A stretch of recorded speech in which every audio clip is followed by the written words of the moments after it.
So what do you make of those utterances by the Arts and Culture Minister and also Patriotic Alliance leader Gayton McKenzie? Of course, ourselves here at the Newsfeed PM team did reach out to his party.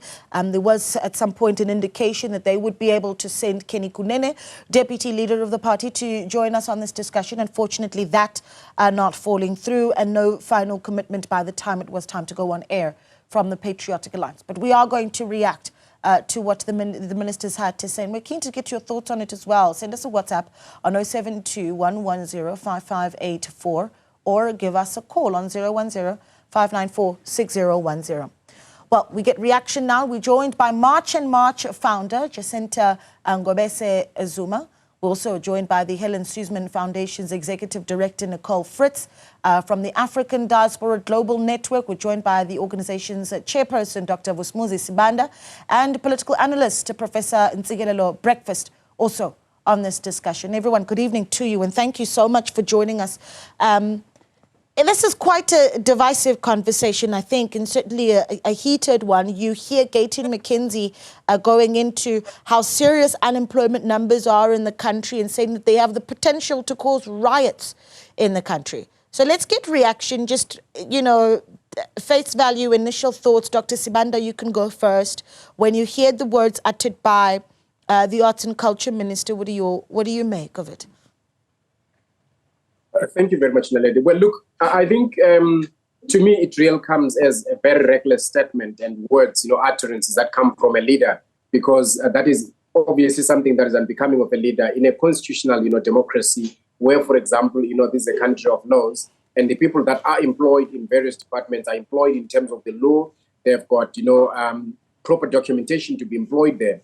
And to be uttering such statements, it's actually to be defending, the hatred and, the kind of, environment that leads, to xenophobic attacks and people not being able to come together cohesively and live together as people living side by side. So I think that this is the kind of statement where the president needs to call one of his ministers to order. It might as well be that he is part of the government because of the GNU, but in any event, those statements are not, statements that are expected of any leader, who is in government. He might have his philosophy as a party that is based on hatred or right-wing, thoughts of this particular nature, but he must then respect that he is now a leader of government, and he must act in terms of the law, not in terms of where his head is taking him at any stage. Yeah. Okay. Jacinta, do you want to give us your thoughts? Thank you so much, and thank you for the opportunity. I think for me, we've come to a point in the country where the time where we have leaders who are always nursing what other people feel, other countries feel, is really going to cause a serious problem for the country. And it's people using words like xenophobia or hatred instead of being honest with what's going on in the country. There's nothing xenophobic or hatred about saying that South Africans must be put first. But, sometimes I feel like a lot of us sit here and talk from a point of our own individual bias, and we don't put ourselves in the shoes of the ordinary South Africans. There's a lot of people that come on platforms like this and they use the platform to spew out things that they've never even experienced themselves. You've never been in a situation where you're a South African and you're unemployed and there's people getting jobs and preference over yourself. But it's very easy to come on a platform like this and say everyone who's advocating for that, it's because they hate you or because they're xenophobic. The word xenophobic and the word hatred now have come to a point where South Africans are no longer going to be embracing it, because we're sitting with so much unemployment. We're the highest unemployed country in the world. That is not a joke. And for people to sit on platforms like this and tiptoe around issues because we want to sound like we're a country that must nurse everyone's feelings has really come to an end. And if South African leaders do not listen to what South Africans are saying, they're going to cause a problem for themselves. You can't call the president to go against the very same people that voted for him and tell him that he must now nurse the feelings of other people coming from other countries. South Africa is a country, it's not a continent. We can no longer afford to house the whole of Africa. because all of Africa has their own problems. That time has come to an end. Yeah, we're going to analyze what's being said here a little bit more as we continue with the discussion. But Nicole, your thoughts on what Gayton McKenzie has put forward, saying that under my watch, you will not continue to employ foreign nationals within this department. Yes, and he goes on in that directive to say not only get them out, but if you don't get them out, I will get you out. And I should just say, I'm not here representing the Helen Suzman Foundation. I'm in fact the executive director of the Campaign for Free Expression. And together with a number of civil society organizations, we have issued a statement strongly condemning these utterances on the part of the minister. We are a nation of laws. We are a nation renowned for our constitution. It is extraordinary that a minister who occupies the position that he does feels no shame in making utterances that are explicitly and entirely unlawful and unconstitutional, that he would say to employees within his department, you must act unconstitutionally. Not only that, he has no authority, no powers to suggest that they will be dismissed. There is no authority in our constitution under the Public Finance Management Act and under any laws that allow him to bypass grievance and disciplinary procedures so as to threaten those within his department with dismissal if they don't act on his unlawful directive. I should also say that he has shown himself to be entirely financially irresponsible. Should anyone pursue, make good on these threats and act in accordance with them, they will face huge numbers of court cases, and they will almost certainly lose because our laws are clear. That will then mean that the Department of Sports, Arts and Culture will have to pay for those litigation costs and for the damages from the public funds. That will mean that there is less public funds to make services available, less public funds to make employment available. And I should finally say that the statement on the part of the minister shows that he is entirely unfamiliar with the demands of his portfolio. Arts and culture is a sector that flourishes in dialogue and engagement with others. We have a rich arts and culture section here in South Africa. One of the reasons that we're beloved, one of the reasons that we can push back against the garbage being pushed by the likes of President Trump in the White House yesterday evening was because of the proliferation of the extent to which our arts and culture sector is known and is beloved. And that has been forged not in isolation, but in engagement and partnership with this continent, with the region, and with the world at large. And the idea that we would seek to implement some sort of nationalist exclusivity within arts and culture is just anathema to what is our rich culture of arts and culture in this country. You know, I want to bring in Professor Breakfast because you also can't, I suppose, ignore the fact that we did see a party like the Patriotic Alliance in the run-up to the May 24 elections really campaigning on this anti-foreign national leaning, campaign ticket, right?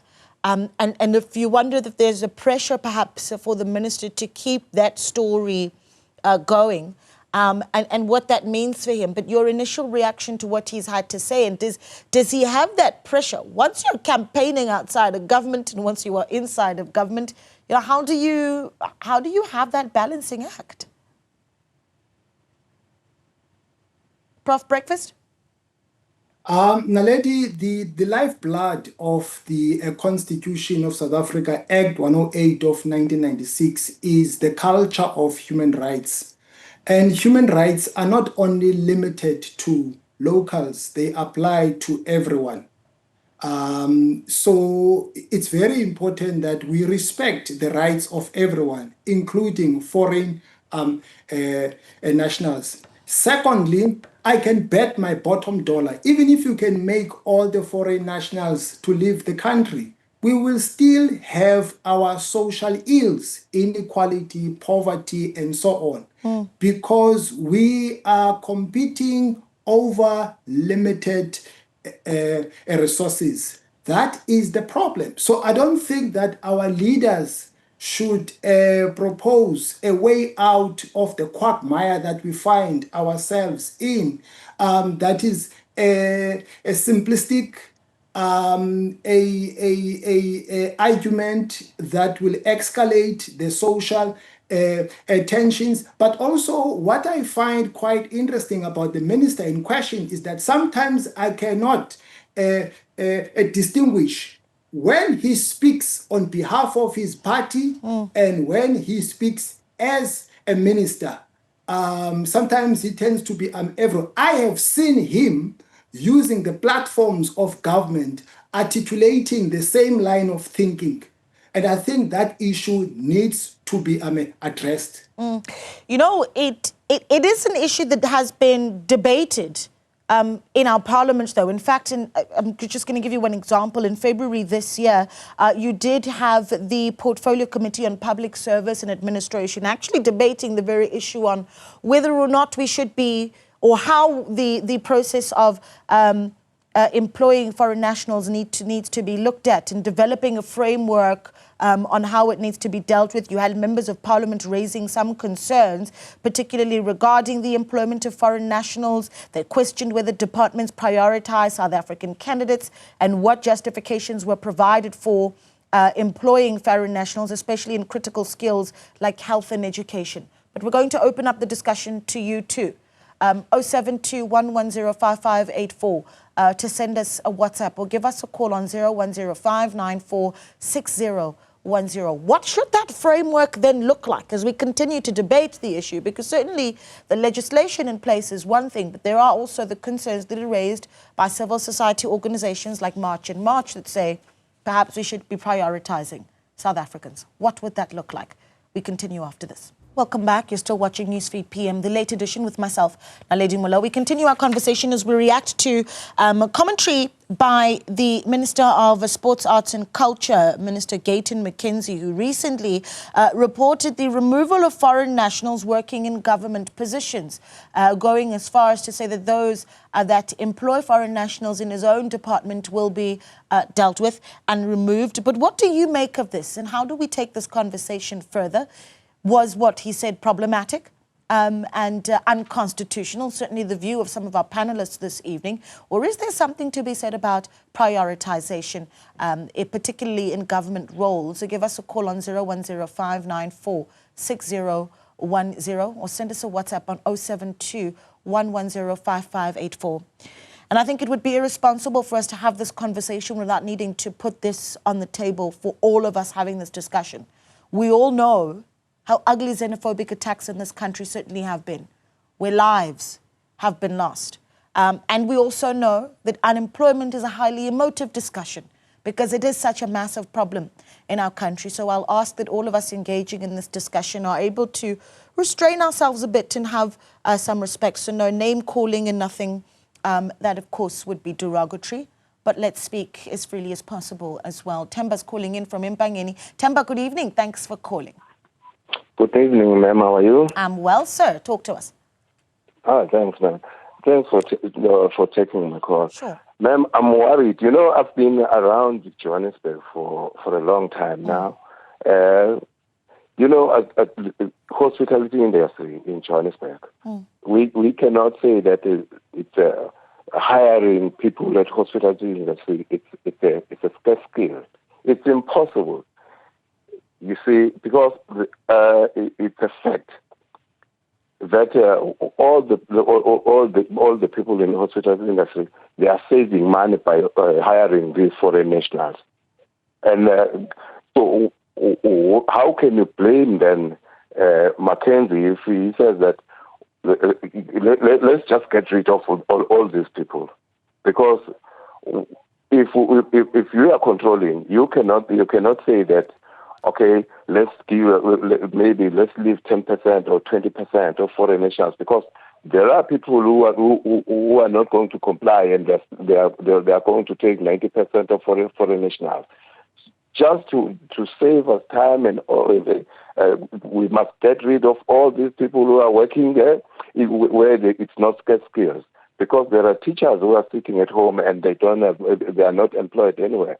But there are a lot of foreign nationals who are employed in most cases just in private schools, even in government schools, and you just wonder, is that a scarce skill? I can hear the argument which is brought there by Preface. He's saying that even if they can all leave, but not all South Africans will be employed. But the question is, when are all these South Africans going to contribute in the economy of this country? Okay. If they are not given a chance. All right. And now, if you give these foreign nationals and they take all the money and send it back home, and how do we benefit? Okay. Temba, your point is made, and I appreciate the call. Thank you so much. We'll get our panelists to respond to you as well. Mulwanta is calling in from Johannesburg. Mulwanta, good evening.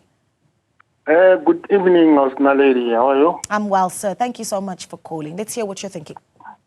No, thank you very much, Naledi. I think we must face the reality and the truth about this matter of the statement of the Minister McKenzie. And it is a problematic that whenever as South African we are raising the frustration that are experienced by South African, there's people that will normally term it to be a xenophobic. It's not xenophobic.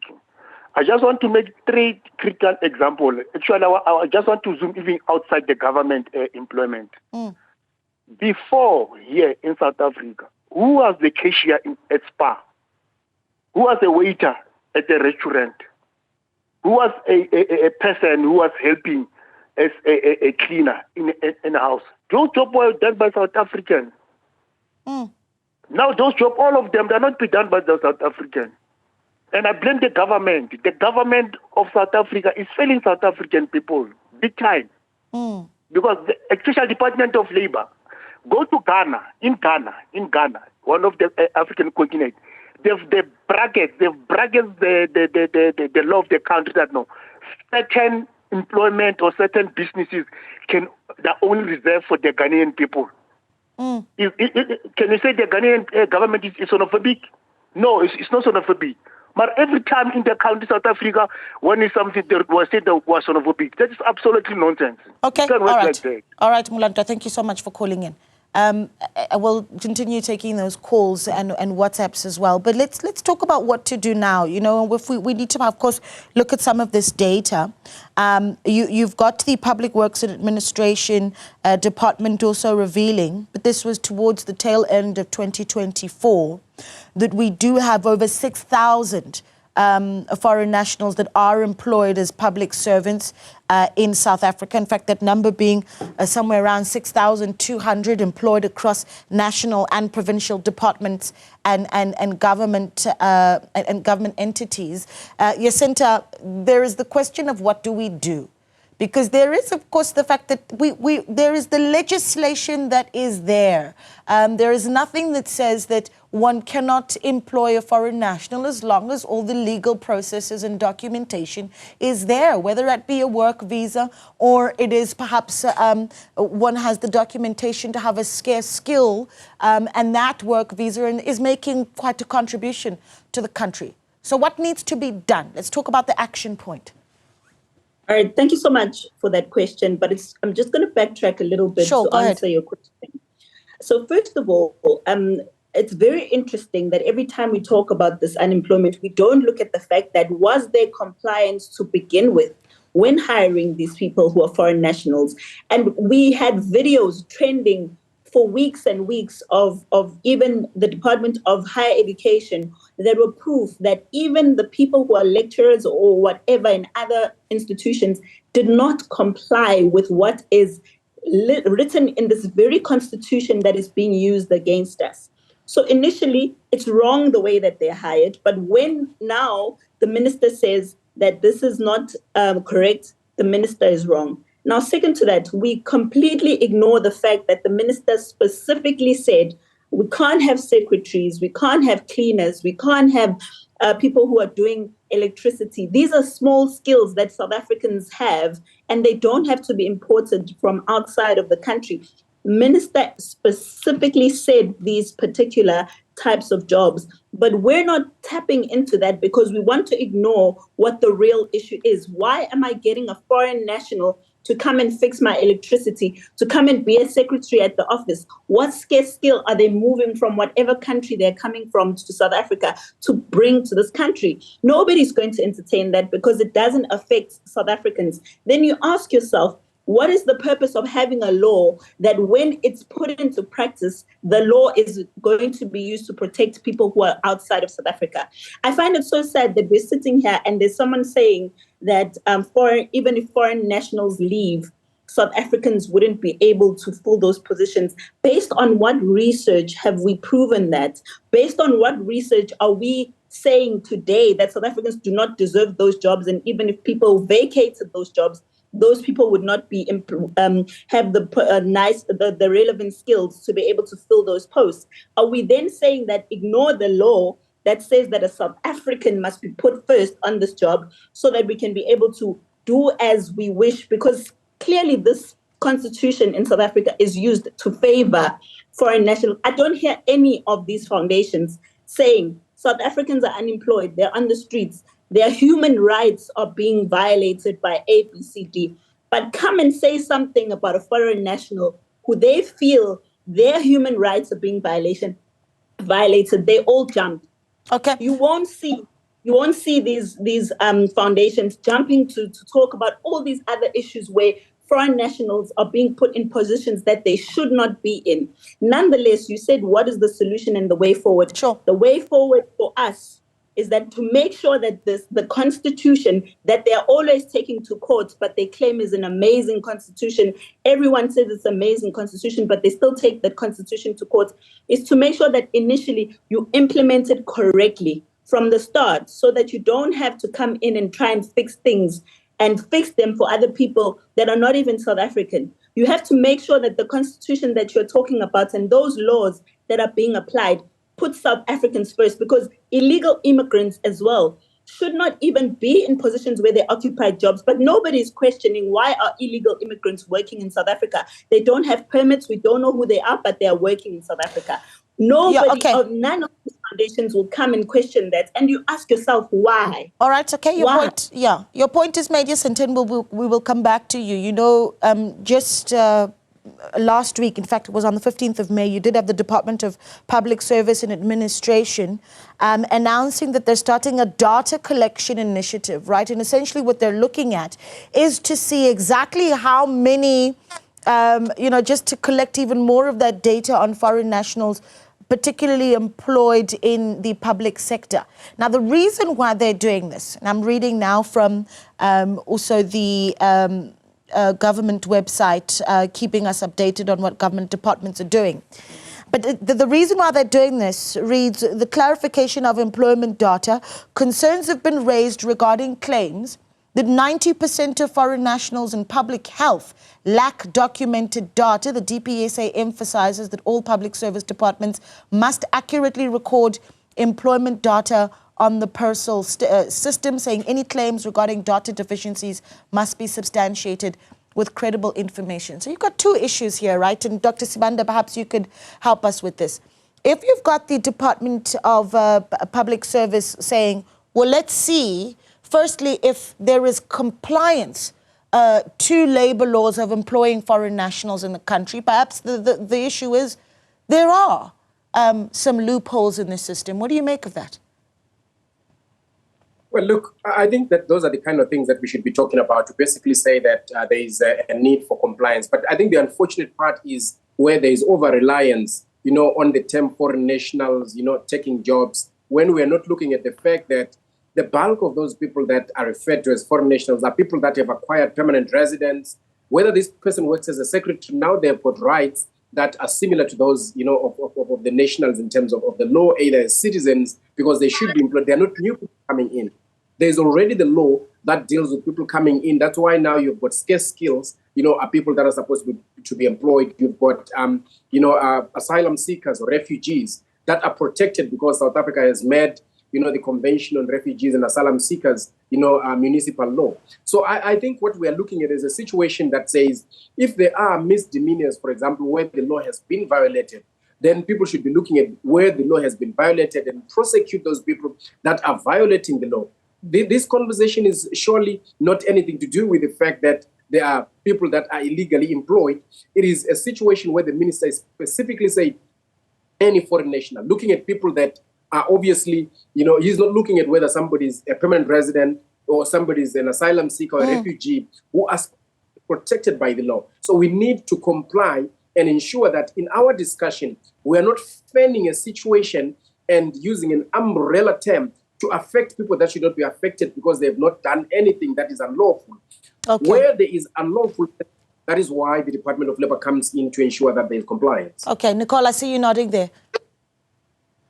I am nodding. And I want to say, firstly, I mean, this debate and the contributions cannot be understood, I think, on the part of anyone here to be suggesting that one should turn a blind eye or endorse illegal immigration, right? Sure. This idea that those who are here who do not have the requisite authorization should be employed.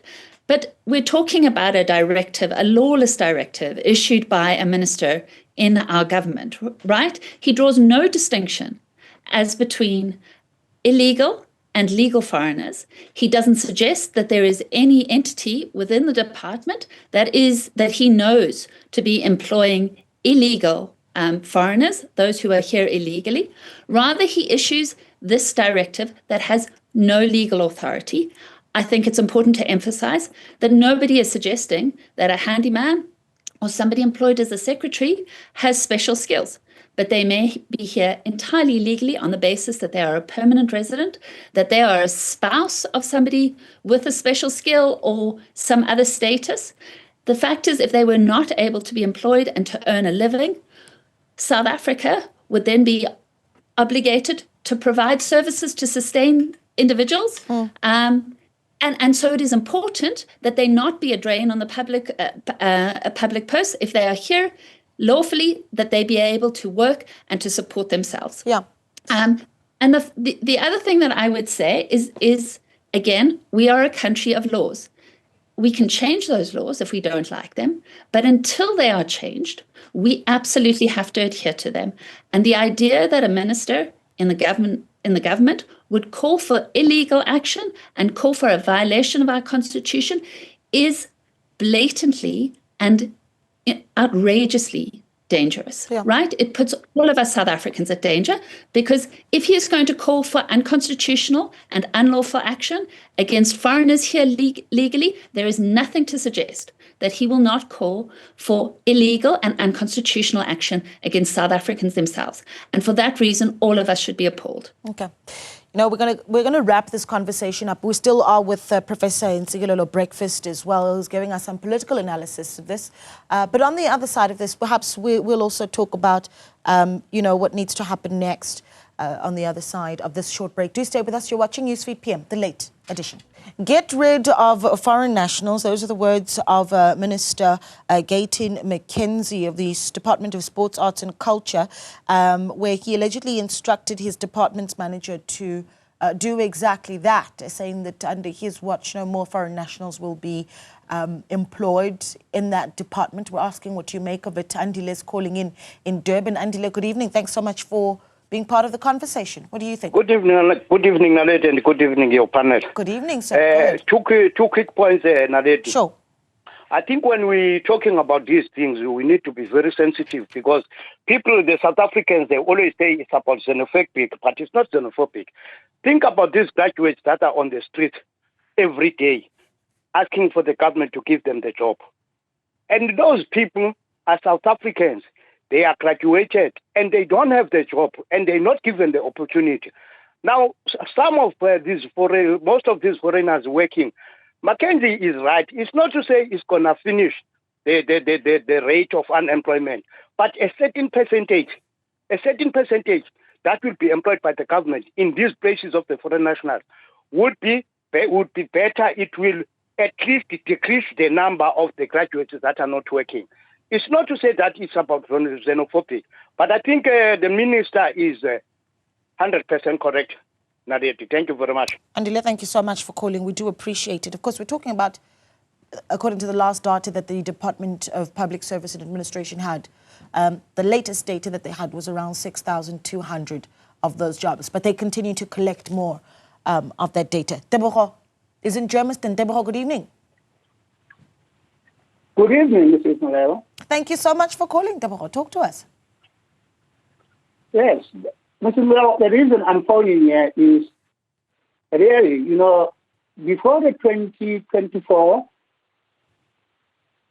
elections, yes. Before the 2024 election, it was said that it is the EFF which is allowing all foreigners to come to South Africa. Now the truth is out that our present government hasn't only allowed them in, has hired them.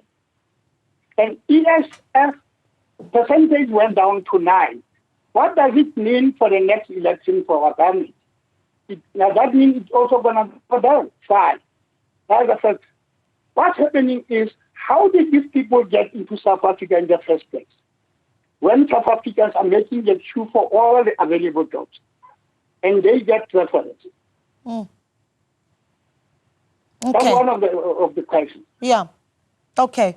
Yeah, some interesting points, Deborah. Thank you so much for calling. And of course, Deborah, then even starting to talk about, what this debate around foreign nationals and how it's been tackled by political parties has actually shaped even the way our political sphere looks at the moment. And I think that's why I'll come to you now, Professor Breakfast, because you do have that all-important question. Even just when you look at where we are from a regional point of view, when you've got a party inside the Government of National Unity, the region is watching the political implications in South Africa and outside of it. Prof. Breakfast?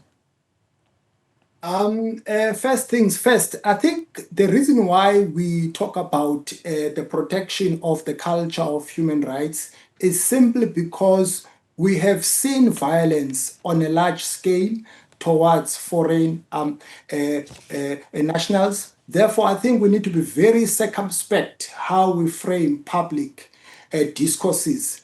Secondly, I think the argument by the EFF that foreign nationals must come into the country is informed by their philosophical standpoint, which is the total liberation of the African people, home and abroad, that all Africans must speak the same voice.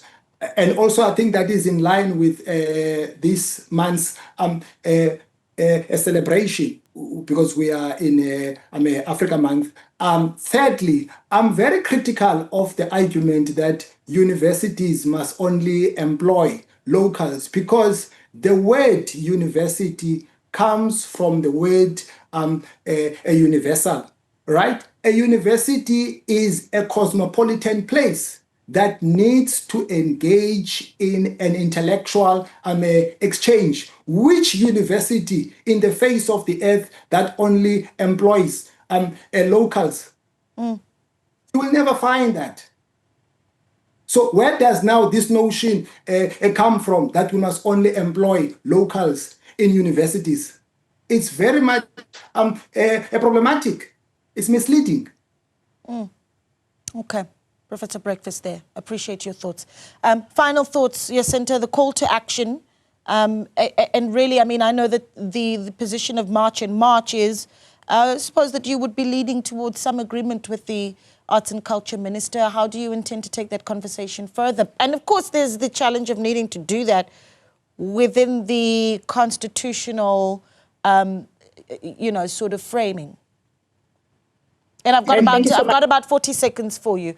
40 seconds, okay. Sure. First of all, just want to say that nobody has ever emphasized that it should be only South Africans that are employed, but we cannot have a country where it's majority of foreign nationals employed anyway over South Africans. There is a reason why the law has a percentage of foreign nationals that need to be in any single department, and that needs to be enforced.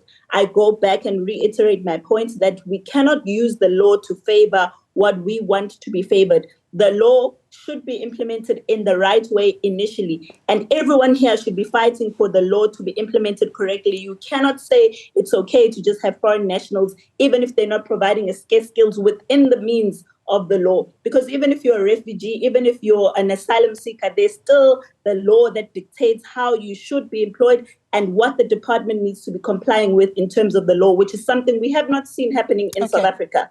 Also, there's illegal immigrants. We cannot hide from that because a lot of foreign nationals are here illegally, millions of them. There's a lot of foreign nationals who don't have the correct documents. There's fraudulence or whatever the case might be. So if anyone wants to correct everything that's happening in the country, speak about the law in its entirety. Don't be selective in terms of favoring human rights of foreigners, because foreigners also infringe on the human rights of South Africans. Those very same foreigners you fight for, they kill, they do all kinds of things of criminal activity. Let's also be very careful of making sweeping statements, and I do need to step in there because as we have this conversation, to say things like, you know, majority employment of foreign nationals, that can't be substantiated, and saying that they kill cannot be substantiated, and so that's why, and I had to make this disclaimer earlier. Yes, but we have to say, but we need to be responsible and not have sweeping statements. I'm out of time. Nicole, closing thoughts. What now? Because this is such a difficult conversation, and it gets such a big reaction from us as South Africans. Absolutely. And the fact is that South Africans are in desperate straits, right? And many of the civil society organizations that came and issued this statement and condemned Gayton McKenzie fight very hard for South Africans on all fronts, whether it's in, healthcare or education. And our government is not responsive enough. But the fact is that we do have a constitution. It often isn't implemented in the way that it should, but it is very clear and sort of irrational and thought through discrimination that is ultimately going to be to the detriment of the public purse, so that basic services are not delivered to ordinary South Africans, is to the prejudice of all of us, right? And as we saw last night, we saw South Africa be fraudulently portrayed as a kind of poster child of hatred. It's something that we can't afford here or internationally. And it doesn't accord with our constitution. And we cannot have a minister in the government making the claims that he does. Dr. Sibanda, thank you so much for that, Nicole. Dr. Sibanda, final thoughts, and I've got 30 seconds for you as well. But what needs to be done so that this conversation can be had constructively? I mean, we've talked about the issue of compliance and following the law. I think that's important. But a conversation like this, when you have a minister who takes the podium and utters these words, it gets people, people look up. Well, yes, I think the National Action Plan, for example, is a starting point. That's it has been around for quite a long time, and it talks about this kind of discrimination and irresponsible statements that bring this hatred. And I think the minister, people that speak like what the minister has done in such a irresponsible manner, need to be taken, to the law and face the law and see what the law is basically going to say. So I think ideally, what should happen going forward is basically that engagements should take, place continuously to correct things that are wrong, where people are not complying with the law, where people that are unlawfully employed are employed, or those that are exploiting those people, for profiteering. But the idea is that we should not use this, in the face of ordinary populist, statements just to try and, incest people and overwork people to try and hate each other and live in an environment that is full of acrimony. We should abide by the law and make sure that we understand that even if people are secretaries, but if they are in terms of the law, ordinarily foreign nationals, but they are refugees that are protected by the law and are supposed to be employed, they are to be employed. Not to come here on public forum and say statements that make people think that ordinarily anyone who is a secretary, if they're a refugee, they're not supposed to work like a secretary or when they're a permanent resident. I think those informations we need to engage with the public and give public knowledge even to some of these speakers that ordinarily come here, so that when they come and speak to the public, they come and speak from a point of knowledge, not a point of, destructive, a piece of information which is not, correct. Okay. All right, I'm out of time. Guys, thank you so much for speaking to us. This is a difficult conversation to wrap up because so important to each and every one of our speakers. But thank you for your time. Jacinta Ngobese Zuma, founder of March and March Movement. Professor Ntsikelelo Breakfast political analyst, Dr. Vusmuzi Subanda, chairperson of the African Diaspora Global Network, and Nicole Fritz, who is executive director of the Campaign for Free Expression. Let's take a look at just maybe two or three WhatsApps that have come in. Simpiwa says, good evening, Naledi. I support Gayton. He's on point and this must be implemented. How many South Africans are working in Zimbabwe, Mozambique, Malawi, Lesotho? Why did this employment of foreigners employed in our public institutions while South Africans are without jobs? Shame on this ANC that has destroyed our country. Simpiwa, we appreciate your input. Big Joe says Gayton McKenzie and his party are pushing populist rhetoric.